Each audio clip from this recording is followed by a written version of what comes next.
मुझे साकिया पिला दे, मुझे साकिया पिला दे, मुझे साकिया पिला दे,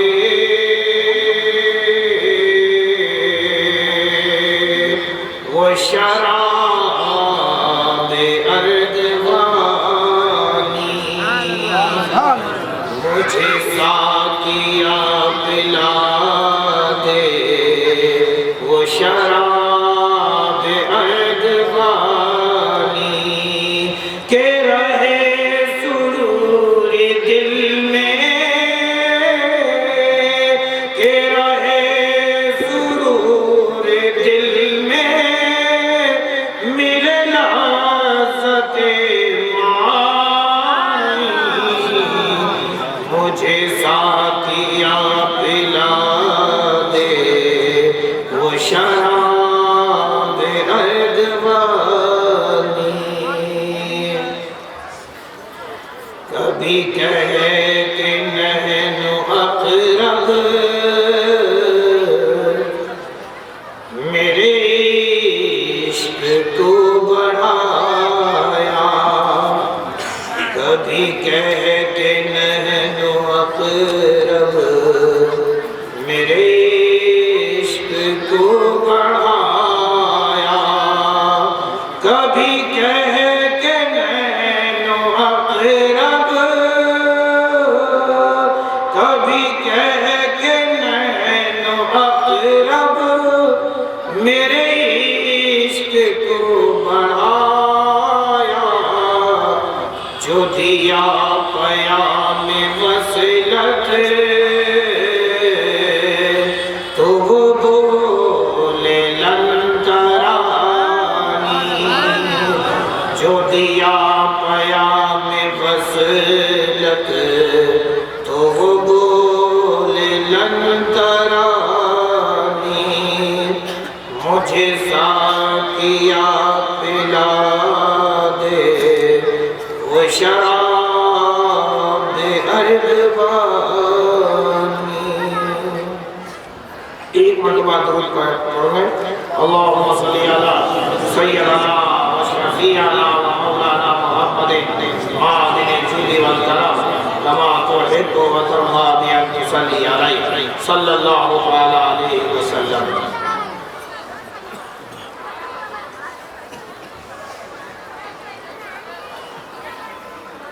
पैगाम इस्लाम, इस्लाम का पैगाम।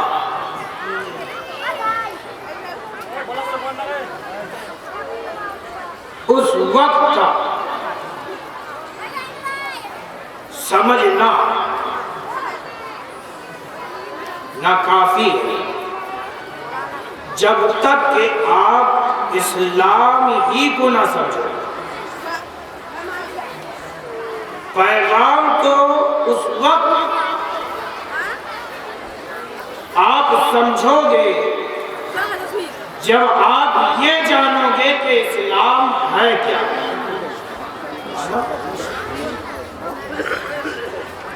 इसी मुनासिबत से मैंने इस आयत करीमा की तिलावत करने का शरफ हासिल किया कि जिसमें अल्लाह तबारक व तआला कुरान मुक़द्दस में इरशाद फरमाता है, या अय्युहल्लज़ीना आमनू आमिनू। क्या फरमाया? ऐ ईमान वालो। क्या फरमाया?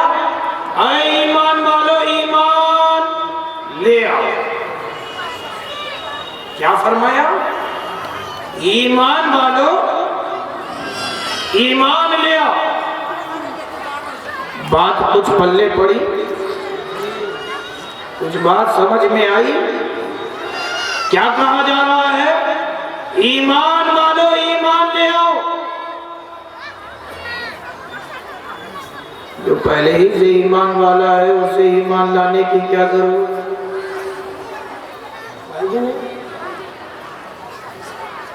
जो पहले ही से ईमान वाला है, जिसके पास ही से ईमान है, मजीद उसे ईमान लाने की क्या जरूरत? कुछ बात पल्ले पड़ी क्या मैं कह रहा हूं? ईमान वालों ईमान ले आओ, ये रब फरमा रहा है। बंदे के अक्ल में ये सवाल आ सकता है, जो पहले ही से ईमान वाला है उसे ईमान लाने की क्या जरूरत? ये तो ऐसी ही बात हुई कि कोई 10वीं पास है, उसे कहा जाए 10वीं पास होने वालों 10वीं पास हो जाओ। अरे 12वीं पास होने वालों 12वीं पास हो जाओ। अरे हाफिज़े कुरान, अरे हाफिजी हो जाओ।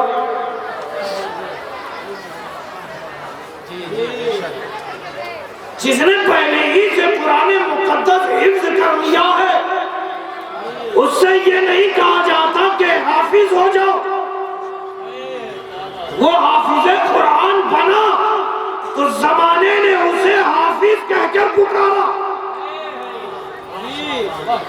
अरे फिर कह लेने दो, हर किसी को ईमान वाला नहीं कहा जा सकता। जिसके पास ईमान होगा उसी को ईमान वाला कहा जाएगा। तो जब ईमान है, जब वो ईमान वाला है, तो रब ये क्यों कह रहा है ईमान ले आओ? बात समझ रहे हो? समझा कि नहीं समझा सवाल?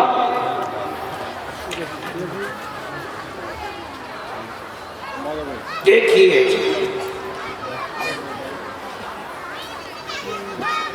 ये कलाम में रब्बानी है। जिस तरह आप खाई की घाटी की गहराई को उस वक्त तक नाप नहीं सकते जब तक कि उस घाटी में आप उतरो नहीं। समुंदर की गहराई नापनी होती है तो समुंदर में गोता जंग होना पड़ता है, और ये बताया जाता है कि इतनी गहराई है कि नहीं, ये इतना गहरा है। कोई तालाब है तो जब तक के उस तालाब में उतरो नहीं, आपको ये मालूम नहीं हो सकता कि इस तालाब में गहराई कितनी है। अरे बोलो ना भाई। अच्छा, ये बता सकते हो कि तालाब में कितनी मछलियां हैं? अरे बोलो ना भाई, बता सकते हो? लेकिन अगर कोई शख्स ये पता करना चाहे तो उसकी क्या सूरत निकलती है कि तालाब से सारी मछलियों को निकाल और उसे गिन ले, फिर वो बता सकता है कि तालाब में इतनी मछलियां मौजूद हैं। बात समझ रहे हो कि नहीं? अरे बोलो ना भाई, बात समझ में आ रही है ना? आपकी समझ में जब ना आए तो हाथ उठा के कह देना नहीं समझ में आया, ठीक है? मेरी माँ बहनों, जरा खामोशी से सुनो। अभी मुफ्ती साहब बोल के गए, लेकिन फिर भी जो है वही बेढंगी चाल, वही बेढंगी चाल। देखो, कोई वो नहीं, एकदम खास ठीक नहीं, चिल्ला रही है। बताइए साहब, क्या तकरीर की जाए? औरतों की आवाज भी औरतें हैं, औरत है जी। तुम बिन्ते रसूल की कनीजा खुद को कहती हो। अरे वो है रसूल की बेटी कि जिसे सूरज की शुआओं ने भी नहीं देखा, किसी परिंदे ने भी नहीं देखा, तुम उसकी कनीजा हो। ये फिर कैसे मुमकिन हो सकता है कि रसूल की बेटी फातिमा की कनीजा हो और वो उस सरेआम बाजार में टहलती हो, अपनी आवाज को बुलंद करती हो? बाअदब बैठो, है मेरी माँ बहनों, जरा बाअदब बैठो। अजीज दोस्तों,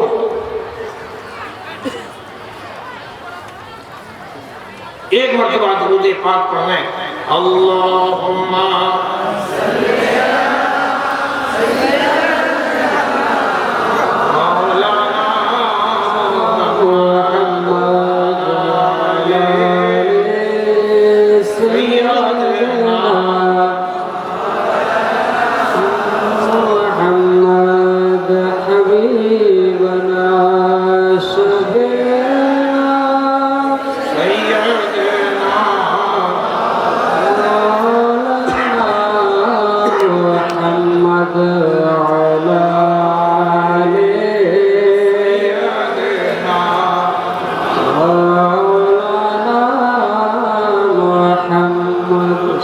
बहरहाल मैं आप लोगों के मिजाज से वाकिफ हो गया कि आप लोग सुनने के मूड में ही नहीं है ना, तो मैं आपको ज़्यादा तकलीफ ना दे करके आपके दरमियान से रुखसत हो जाऊं, यही चाहते हो?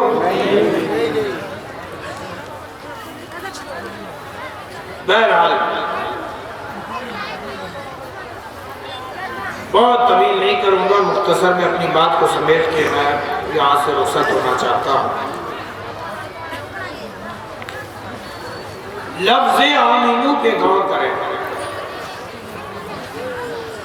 ये लफ्ज़ उलमा मालूम है, उलमा के लिए नहीं है, मैं आपके लिए बता रहा हूँ कि ये फेले अम्र है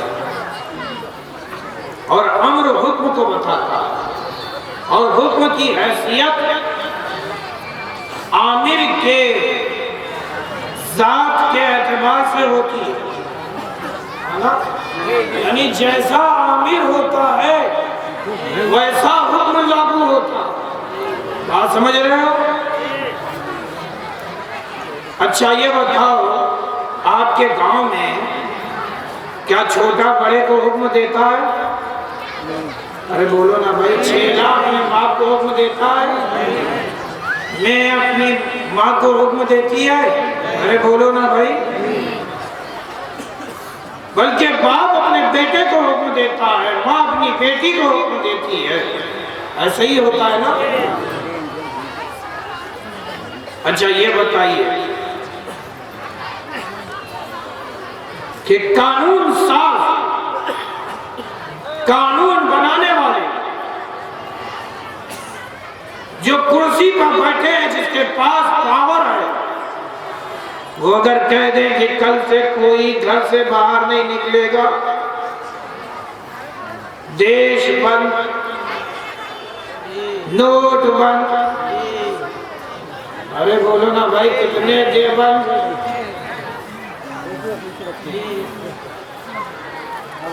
कानून बनाने वाले अगर ये हुक्म दे दे कल से कोई भी अपने अपने घरों से बाहर नहीं निकलेगा। जमाने में देखा कि कोई भी घर से बाहर निकलता हुआ नजर नहीं आ रहा, देखा कि नहीं देखा? नोटबंदी देखी कि नहीं देखी? नसबंदी देखी कि नहीं देखी? अरे हम सुन्नी मुसलमानों ने देवबंदी भी देखा।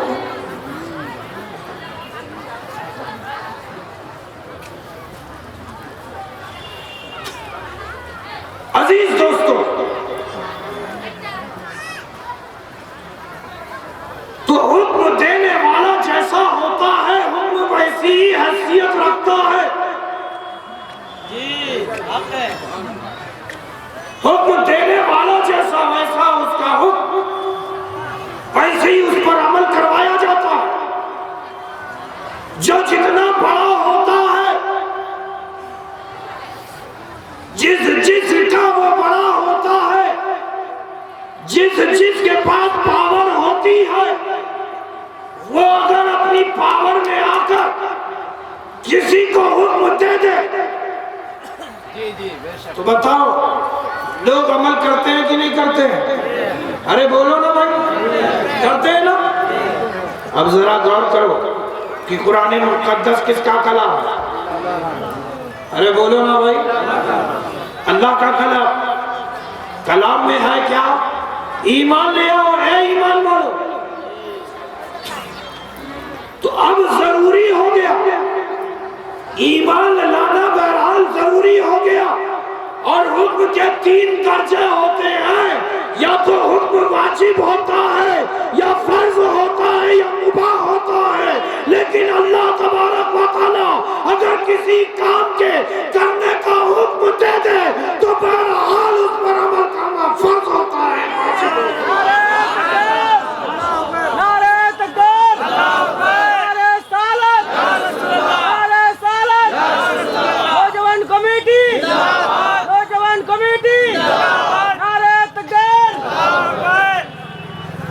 अजीज दोस्तों, अब ईमान लाना निहायत ही जरूरी है ईमान वालों के लिए।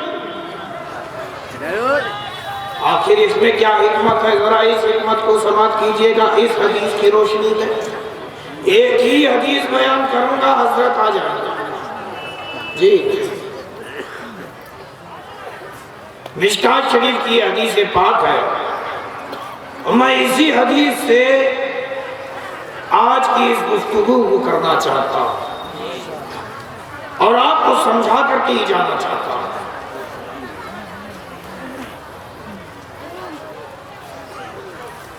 मिशकात शरीफ की हदीस है, मुत्तफक अलैह हदीस है। हज़रत उमर इब्न खत्ताब से यह हदीस रवायत है।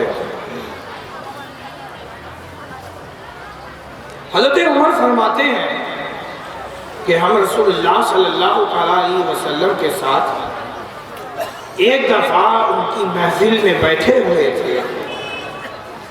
मैं आपको तसव्वुर देना चाहता हूँ, आपने दिया जलता हुआ देखा है? दिया जलता हुआ देखा है? तो जहां दिया जलता है परवाने आते हैं कि नहीं? अरे बोलो ना भाई। चिराग जहां जलता है वहां रोशनी होती है कि नहीं? और जहां रोशनी होती है वहां परवाने खींचे खींचे चले आते हैं। तो मेरे मुस्तफा तो शमाए नबूवत है, मेरे मुस्तफा तो शमाए नबूवत है। अरे मेरे मुस्तफा को ऐलाने नबूवत की जरूरत नहीं है, बल्कि उम्मे खुदा से वो फारूक की चोटी पे खड़े होकर ऐलाने नबूवत करते हैं। सिद्दीक़ अकबर हैं जो ऐलाने नबूवत से पहले ही आसारे नबूवत को देख रहे थे, इंतजार कर रहे थे।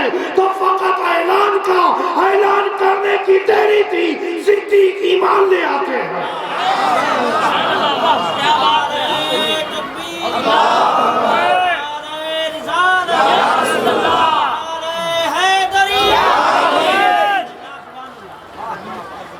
तो जो ईमान वाले हैं मेरे मुस्तफा के कहने का इंतजार नहीं करते, बल्कि मुस्तफा के मिजाज से वाकिफ हुआ, मेरे मुस्तफा के मिजाज से वाकिफ हुआ करते हैं। अजीज़ान गिरामी, हज़रत उमर इब्न खत्ताब रवायत करते हैं कि हम मुस्तफ़ा सल्लल्लाहु अलैहि वसल्लम की महफिल में बैठे हुए थे। मैं आपको तसव्वुर देना चाहता हूँ कि बीच में मुस्तफ़ा है और अतराफ चारों तरफ घेर कर असहाबे रसूल बैठे हुए, कुछ सामने है, कुछ पीछे है, कुछ दाएं हैं, कुछ बाएं हैं, यानी एक सर्किल, एक दायरा बनाकर बैठे हुए हैं। बीच में मुस्तफ़ा है, अपनी उम्मत को तालीम दे रहे थे। एक अजनबी शख्स आया, उस दायरे को चीरता हुआ आगे बढ़ा। देखा क्या कि वो आया सानवे अदब तय करता हुआ मुस्तफ़ा सल्लल्लाहु अलैहि वसल्लम के पास कुछ इस अंदाज में बैठ गया कि अपने घुटने को मुस्तफ़ा के घुटनों से मिला दिया, अपने घुटनों को मुस्तफ़ा सल्लल्लाहु अलैहि वसल्लम के घुटनों से मिला दिया। हज़रत उमर इब्न खत्ताब को निहायत ही ताज्जुब हुआ। उस शख्स को हज़रत उमर इब्न खत्ताब ने कभी पहले नहीं देखा था, पहचान ना सके। तो उसके लिबास को देखा, उनका लिबास निहायत ही सफ़ेद था। चेहरे को देखा, निहायत ही खूबसूरत था, और जुल्फ को देखा तो निहायत ही काले थे। अब जब इस हाल में देखा तो हज़रत उमर इब्न खत्ताब को बात ताज्जुब हुआ। अजीज दोस्तों, कोई अजनबी शख्स जिसे आप नहीं जानते तो आप क्या करते हो? उसके लिबास को देखते हो, उसके चेहरों को देखते हो, उसके जुल्फों को देखते हो। ऐसा होता है कि नहीं?